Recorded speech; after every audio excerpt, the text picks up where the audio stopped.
তুমি এত কিছুর পরেও তোমার মাকে বাড়িতে নিয়ে এসছো, আমাকে তোয়াক্কা করে তুমি তোমার মাকে নিয়ে আসছো।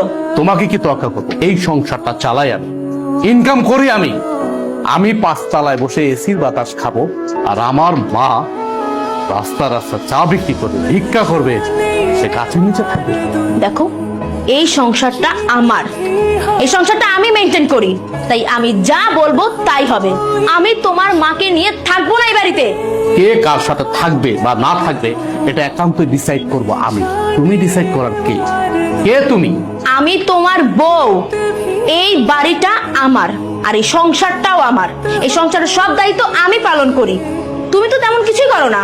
সো আমি এই সংসারের যে ডিসিশন দিব সেটাই ফাইনাল। আর তোমার মা তোমার ছোট ভাইয়ের ঘরে টিকতে পারেনি, আমার ঘরে কেন টিকবে? হ্যাঁ, তোমার কি মনে হয় যে উনি অত ভালো একটা মেয়ের সাথে টিকতে পারলো না, আমার সাথে টিকতে পারবে? কখনোই না। আমি তোমার মাকে নিয়ে এই এক ছাদের নিচে কোনো দিনও থাকবো না। এখনো সময় আছে, তোমার মাকে বের করো। বাহ, এই বাড়ি তোমার, তোমার কথা মতো চলবে। এই বাড়ি আমার, আমি আমার টাকায় কিনেছি, পরিশ্রমের টাকা দিয়ে কিনেছি। আর চাকরিটা করতেছি পরিশ্রম করে, কিন্তু চাকরি করে টাকা উপার্জন করে। হ্যাঁ, মানলাম তোমার বাবা আমাকে চাকরি দিয়েছে, সে অনেক সহযোগিতা করছে, আমি প্রয়োজনে তার টাকা দিয়ে দেবো। কিন্তু তুমি কোনো কথা বলবা না আমার মার বিষয়ে। আমি বাইচা থাকতে তোমার মা এই বাড়িতে থাকতে পারবে না। আপনার মেয়ে আমার মাকে এই বাড়ি থেকে বের হয়ে যেতে, আমার মাকে সে সহ্যই করতে পারতেছে না। আপনি জিজ্ঞেস করেন কেন আমার মাকে সে সহ্য করতে পারতেছে না? আমার মা গরিব, এই জন্য। আমার হাজবেন্ডের অবস্থা দেখছো? ও ওর এই ফুকিনি মাকে বাড়িতে নিয়ে আসছে। আমি তো বিয়ের শুরুতেই বাড়ি থেকে ওনাকে বের করে দিয়েছিলাম, কারণ ওনার সাথে আমি কিভাবে সমাজে চলবো বলো তো? আমার মেয়ে যা বলেছে ঠিকই বলেছে। তোমার মায়ের বেশ পোশাক দেখেছো কি নোংরা? তোমার মা আমার মেয়ের সাথে মানিয়ে চলতে পারে। আরে তোমাকে আমার মেয়ে ভালো ব্যক্তি বিয়ে করেছে, সেই জন্য গ্রাম থেকে তুলে নিয়ে এসে আমি তোমাকে চাকরি দিয়ে প্রতিষ্ঠিত করেছি। তাই বলে তোমার এই গায়া মাকে আমার মেয়ের বাড়িতে নিয়ে আসবা? আপনার মুখে এই টাইপের কথা কখনো মানে না। আপনি একটা শিক্ষিত, ভদ্র, মার্জিত ফ্যামিলির লোক।